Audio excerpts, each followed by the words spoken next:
আপনার আজকে কে পরীক্ষা দিতে এসেছে? মেয়ে।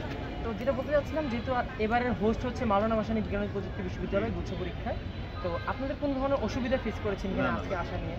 কারণ যেহেতু আজকে ৭,০০০-এর বেশি শিক্ষার্থী, অনেক জ্যাম হওয়ার কথা। রাস্তায় একটু জ্যাম ছিল, তাছাড়া অন্য কোনো রাস্তার জ্যাম আজকে দেখতে পেলাম যে বৈষম্য বিরোধী ছাত্র আন্দোলনের ভাইরা কন্ট্রোল করতেছিল। পুলিশ, তারপরে ওনারা ভলেন্টিয়ার সহ কাজ করতেছে। তারপরে আমরা আমাদের নামতে হয়েছে ওই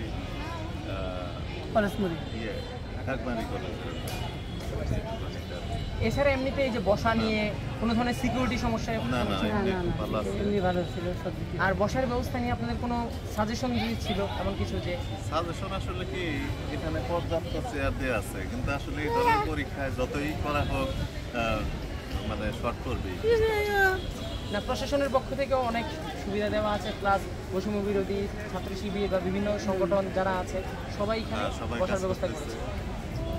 এটা জানার জন্য এই তো আর ভালো। আপনাদের কি কোনো সমস্যা হয়েছে? সবাই একসাথে? না, সবাই গেছে। আচ্ছা, ধন্যবাদ।